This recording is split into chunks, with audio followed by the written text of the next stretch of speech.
Sorry, yang sedekah kijang. Oh ya, kita diajak itu makan malam. Habis selesai makan gudeg di Jalan Solo itu, Ustadz Yusuf didampingi panitia semua bermobil-mobil parkir. Saya kemudian datang telat sama istri saya, boncengan naik motor. Boncengan naik motor karena makan gudeg di pinggir jalan. Kita parkirnya ya pas di depan gudeg, pas di depannya Ustadz Yusuf. Kaget beliau. Oh itu. Oh, wani-wani nih. Parkir naik motor, turun, kemudian ini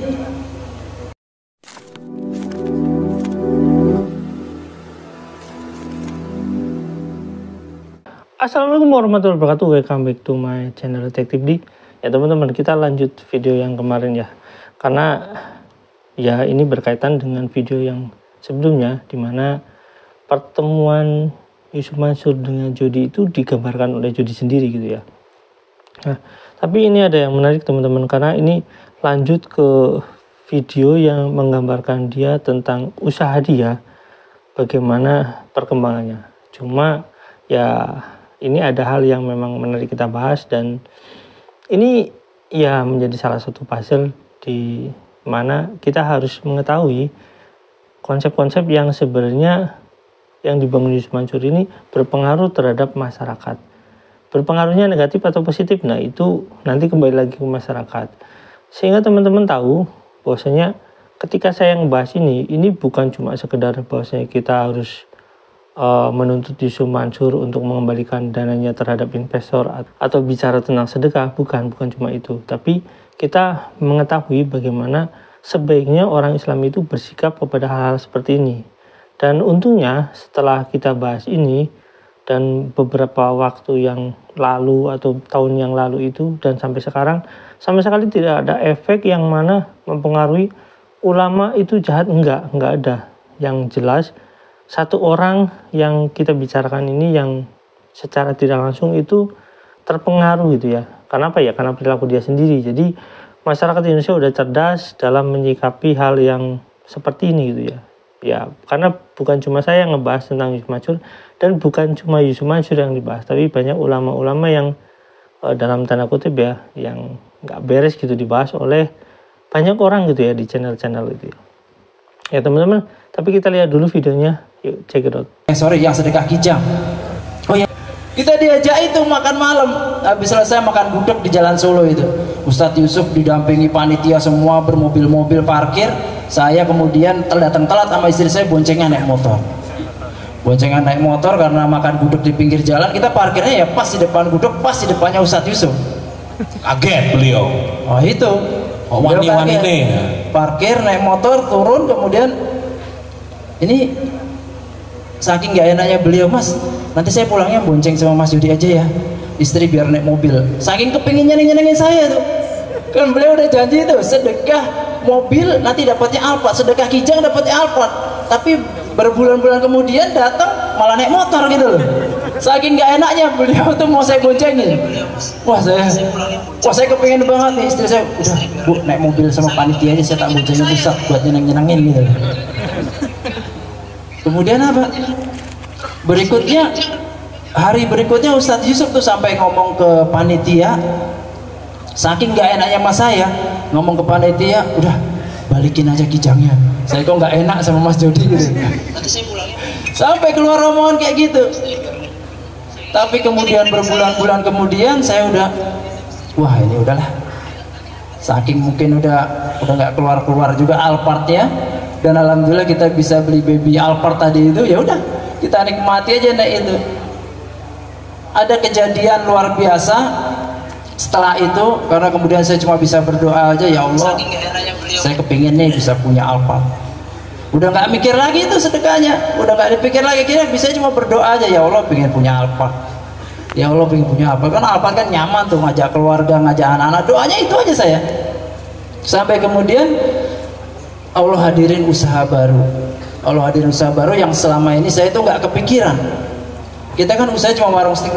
Saya nggak kepikiran buat usaha itu, yaitu usaha bebek goreng Haji Selamat. Beliau sudah buka di Kartusuro, mau ngembangin cabang di kota-kota lain. Nah, adik saya itu temennya anaknya Pak Slamet. Ngobrol-ngobrol, akhirnya Pak Slamet mau buka di Jakarta. Nah, adik saya nyambut, wah ini buka bebek goreng Haji Selamat nih peluang bisnis yang bagus ini. Ditawarin ke saya. Saya bilang, ayo kalau buka di Jogja saya mau. Jadilah buka di Jogja. Luar biasanya apa nih? Itu dulu zaman dulu bebek goreng Haji Selamat belum buka cabang. Kita yang pertama kali buka cabang di Jogja. Saya ngitung, saya buka, kemudian kita jalanin bebek goreng di Kejayaan itu, dan hitungan saya, hitungan Allah itu nggak meleset bener. Kita buka itu nggak sampai setahun, bener-bener bisa di Alphard. Harus gitu tadi saya tuh berharap tuh ketika saya sedekah mobil Kijang itu saya berharap banget dapat Alphard, tapi malah Allah nggak ngasih. Akhirnya sampai udahlah nggak usah berharap lagi lah, udah nggak dapat juga. Akhirnya apa, kekuatan doa lah yang kita pakai, kekuatan doa yang kita benar-benar kuatin. Nah kita nih nggak usah sedekah ya, doa aja ya, insya Allah dikabulin sama Allah. Apalagi ditambah sedekah, lebih dikabulin lagi. Nah, nyambung ke spiritual company tadi, kita lagi nguatin doa. Saya punya karyawan, alhamdulillah tanggung jawab karyawan tuh 1.600-an karyawan. Manusia semua itu 1.600. Ada jinnya nggak itu? Ini menurut saya usaha ya, semakin besar pasti anginnya makin kencang. Kita butuh doa yang makin kuat lagi. Rumah Tafid diantaranya, saya juga butuh doa dari santri-santri buat doain Wareng Group. Kita punya 1.600 karyawan, saya pikir sayang kalau mereka nggak doain kita. Makanya kemudian saya bikin konsep pesantren. Ketika saya ngelola Rumah Tafid, saya belajar di situ gimana konsep pesantren di Rumah Tafid. Ini yang saya terapin di perusahaan. Nah akhirnya apa, dampaknya buat perusahaan ada itu. Mas Arif waktu itu belum kenal ini ya, kurir ratusan, jadi berdoa sendiri. Kalau kamu dulu kenal Mas Jody, nggak perlu kamu sedekah 200.000 tadi. Kita doain karyawannya dia. Mas Jody. Kita lihat video ucapan Milat SR dari gurunya Mas Jody. Silakan diputar. Mas operator, jreng, lampu matikan, jreng. Buat Ustaz Yusuf Mansur. Gurunya sedekah Mas Jody. Oh lagi, ya wes. Pulang. Yakin banget. Nah, Mansur itu bisa jadi jalan. Lampu. Ya kan, orang-orang yang tidak punya, yang tidak mampu, yang sakit, yang butuh pertolongan, sekaligus jadi jalan kebahagiaannya semua yang ada. Ya, di SR itu sendiri. Penggagasnya, pendirinya, penggeraknya, mereka semua yang membantunya gitu. Jadi ya happy Milad buat SR, dan berbahagialah siapapun yang membutuhkan pertolongan Allah, maka bantulah sesama. Innallaha fi aunil 'abdi maka al-'abdu fi auni akhihi. Allah akan bantu aja selama hambanya itu membantu hambanya. Saya masuk buat Sabtu Hari dan kawan-kawan semua sedekah rumah. Terima kasih Ustaz ya, luar biasa. Harusnya beliau apa ini? Harusnya beliau jadi tamu malam hari ini, tapi baru pulang dari London, ada acaranya tidak bisa. Kita simpan buat stok Milad ke-7. Nah itu teman-teman videonya. Nah di sana Jody menjelaskan sendiri ya, bahwasanya si Yusuf Mansur ini membawa mobil Jody, atau mungkin panitianya lah, Yusuf Mansur atau panitianya. Karena kan Yusuf Mansur bilang, saya nggak pernah makan uang sedekah gitu, nggak pernah bawa uang jamaah. Iya mungkin, tapi panitia dia gitu ya. Dalam artian Jody ini menggambarkan bahwasanya ketika Yusuf Mansur minta ke panitianya, berarti panitia Yusuf Mansur, bukan panitia masjidnya ya, atau panitia penyelenggara. Jadi panitia Yusuf Mansur. Karena kalau dalam ini ibaratnya manajemen di kalangan artis gitu ya, itu ada manajemen tersendiri tentang bagaimana mematok harga ketika diundang, semacam seperti itu teman-teman. Jadi beda ya ketika kita ngundang kiai kampung yang kita langsung serahkan ke kiai kampung amplopnya gitu, itu seperti itu teman-teman. Jadi beda ya. Nah, kedua ketika Jody bilang dia itu membuka cabang, ini Bebek Selamat yang sebutannya Haji Bebek Selamat ini, dan itu kita tidak pernah tahu si Jody ini modalnya dari mana. Itu ya catatan teman-teman.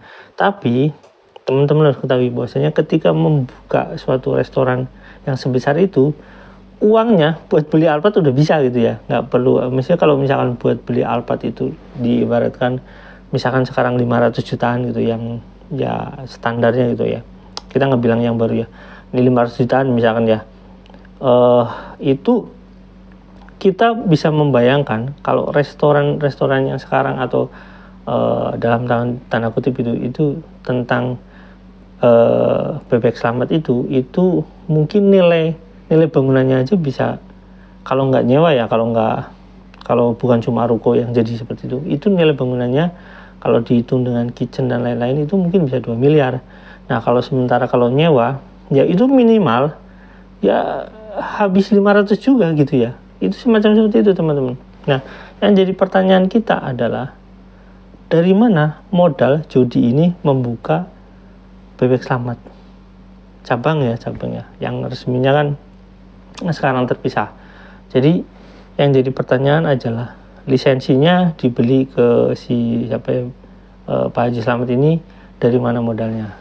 Karena itu bukan franchise ya teman-teman. Ini sekarang terpisah. Bebek Selamat itu masuk ke Warung Group. Nah Warung Group ini adalah milik Yusuf Mansur.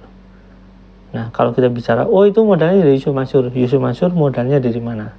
Ya teman-teman, jadi kita bisa telusuri kapan Jody masuk ke ruangan, masuk ke ranah itu ya, ranah lisensi BPK Haji Slamet.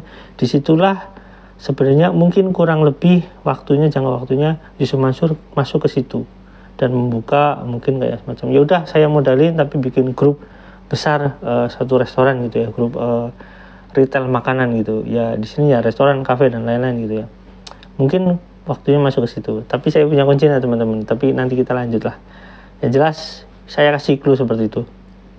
Nah itu juga ketika Jody bicara tadi itu bicara soal rumah tahfiz. Nah soal rumah tahfiz ini ada rumah tahfiz yang dijadikan oleh Jody itu ya warung steak. Kalau bicara dia ngomongin tentang bahwasanya ini nanti didoakan orang-orang ini. Nah malah menurut saya itu kayak apa ya, rumah tahfiz ini ya modelnya sama gitu, dijadikan alat saja menurut saya, ini pendapat saya, alat saja untuk agar seolah-olah ini benar-benar perusahaan ini ya semacam tanda kutip itu ya. Nah ini cuma pertanyaan aja sebenarnya. Nah acara itu juga tadi ketika Yusuf Mansur bilang itu adalah acara sedekah rombongan. Nah acara sedekah rombongan ini mirip-mirip gitu ya. Kenapa yang diundang orang-orang ini? Nah, jadi pertanyaannya adalah apakah ini termasuk panitia-panitia yang digarap sama Jody tersendiri, yang apa ibaratnya yaudah kamu garapin deh urusan-urusan yang semacam ini, misalkan kayak sedekah nasional, misalkan juga kayak ini panitia SR ini gitu ya, sedekah rombongan ini yang nanti uangnya saya nggak tahu nih, berbicara tentang uangnya dikemanakan. Nah itu pertanyaan aja.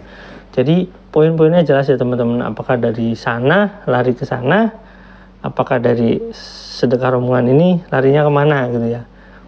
Kayak saya cuma bertanya aja, dan itu nanti kalau misalkan ditelusuri ya mereka sendiri sebenarnya bisa bilang itu. Tapi kalau pemerintahan atau misalkan aparatur negara itu sangat mudah menelusuri itu. Jadi itu hanya pertanyaan teman-teman ya. Jadi kalau ada orang bilang itu bikin konten itu menggiring-giring, enggak, kita cuma bertanya gitu, ini mutlak bertanya. Nah kalau misalkan kita punya puzzle atau kita punya sesuatu yang berkaitan dengan itu, ya kita punya, tapi kita bertanya, bukan menyimpulkan ya teman-teman, karena semuanya puzzle itu kan kalau misalkan kita menganalisa suatu kasus, yaitu puzzle-nya dikumpulkan gitu ya, dikumpulkan dulu titik-titik benang-benang merahnya kita kumpulkan dulu, nanti baru deh ada kesimpulan ketika ya itu sudah sampai ke arah sana gitu ya teman-teman. Saya nggak akan bilang sebagaimana orang menyimpulkan sesuatu dengan begitu aja lekter, enggak. Saya hanya cuma bertanya. Dan ini nanti kan masyarakat akan tahu, dan orang-orang yang menjadi panitia-panitia ini juga lama-lama juga akan speak up gitu, bagaimana dia saya itu cuma jadi panitia nggak ikut campur. Pada akhirnya seperti itu, dan mereka juga akan bilang ya kita nggak tahu, kita cuma berusaha karena kita ikhlas. Dan yang lola yang nggak tahu, mungkin akan muncul seperti itu. Kayak sampai di sini teman-teman, jangan lupa like, subscribe, dan komen, jangan lupa juga share. Wassalamualaikum warahmatullahi wabarakatuh. Bye.